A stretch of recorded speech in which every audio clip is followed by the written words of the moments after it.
പ്രചാരണം ഒരാഴ്ച പിന്നിടുമ്പോൾ മധ്യ കേരളത്തിലും ഇടത് സ്ഥാനാർത്ഥികൾ പൂർണ്ണ ആത്മവിശ്വാസത്തിലാണ്. മണ്ഡലമൊട്ടാകെ ആദ്യഘട്ടം പര്യടനം പൂർത്തിയാക്കാൻ കഴിഞ്ഞതിന്റെ സംതൃപ്തിയിലുമാണ് സ്ഥാനാർത്ഥികൾ. നമുക്ക് എല്ലാവർക്കും സ്വസ്ഥമായിട്ട് ജീവിക്കണം. അതാണ് ഈ തെരഞ്ഞെടുപ്പിലെ ഏറ്റവും പ്രധാനപ്പെട്ട വിഷയം കേട്ടോ. എല്ലാവർക്കും ഇന്ത്യയുടെ മക്കളാണ്. കളമശ്ശേരി നിയമസഭാ മണ്ഡലത്തിലായിരുന്നു എറണാകുളത്തെ LDF സ്ഥാനാർത്ഥി KJ ഷൈൻ്റെ ഇന്നത്തെ പര്യടനം. ഏലൂർ മേഖലയിലെ വിവിധ ആരാധനാലയങ്ങൾ സന്ദർശിച്ച സ്ഥാനാർത്ഥി പിന്നീട് ആലങ്ങാട്, കുന്നുകര, കരുമാലൂർ ഭാഗങ്ങളിലുമെത്തി വോട്ടർമാരെ കണ്ടു.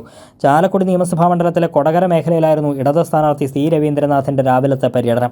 കൊടകരയിലെ വിവിധ വിദ്യാലയങ്ങളിലും സ്ഥാപനങ്ങളിലും അദ്ദേഹം സന്ദർശനം നടത്തി.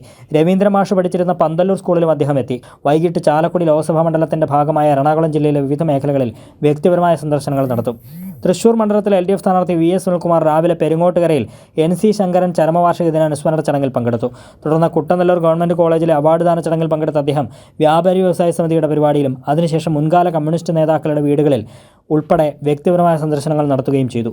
കോട്ടയം മണ്ഡലത്തിൽ ഇടത് സ്ഥാനാർത്ഥി തോമസ് ചാഴികാടൻ രാവിലെ മാന്നാനം KE കോളേജിൽ നിന്നാണ് പര്യടനം തുടങ്ങിയത്. തുടർന്ന് MG യൂണിവേഴ്സിറ്റിയിലുമെത്തി. വൈകിട്ട് കൂത്താട്ടുകുളം, പിറവം മേഖലകളിൽ വോട്ടർമാരെ കാണാനെത്തുന്ന അദ്ദേഹം തെള്ളകത്ത് കുടുംബയോഗത്തിലും പങ്കെടുക്കും. മാവേലിക്കര മണ്ഡലത്തിലെ LDF സ്ഥാനാർത്ഥി അരുൺകുമാറിൻ്റെ പ്രചാരണം ഇന്ന് കുന്നത്തൂരിലായിരുന്നു. രാവിലെ 8-ന് ആനേടിയിൽ നിന്നും തുടങ്ങിയ പര്യടനം വൈകിട്ട് പഴന്തുരുത്തിയിൽ സമാപിക്കും. പിന്നീട് 4-ന് മൺട്രത്തുരത്തിൽ നിന്നും റോഡ് ഷോ ആരംഭിക്കും. രാവിലെ സ്വകാര്യ സന്ദർശനങ്ങളുടെ തിരക്കിലായിരുന്നു ആലപ്പുഴയിലെ ഇടത് സ്ഥാനാർത്ഥി AM ആരിഫ്. വൈകിട്ട് ഹരിപ്പാട് മണ്ഡലത്തിൽ അദ്ദേഹം റോഡ് ഷോ നടത്തും. ഇടുക്കിയിലെ LDF സ്ഥാനാർത്ഥി അഡ്വക്കേറ്റ് ജോയ്സ് ജോർജ് ഇന്നും മണ്ഡലത്തിൽ സജീവമാണ്. വ്യക്തികളെ നേരിൽ കണ്ടും സ്ഥാപനങ്ങൾ സന്ദർശിച്ചും അദ്ദേഹം പിന്തുണ തേടി. പ്രചാരണം ഒരാഴ്ച പിന്നിടുമ്പോൾ ആത്മവിശ്വാസം വർദ്ധിപ്പിക്കുന്ന പ്രതികരണമാണ് ജനങ്ങളിൽ നിന്ന് ലഭിക്കുന്നതെന്ന് സ്ഥാനാർത്ഥികൾ പ്രതികരിച്ചു. മധ്യകേരളത്തിലെ വിവിധ ബ്യൂറോകൾക്കൊപ്പം കൈരളി ന്യൂസ്, കൊച്ചി.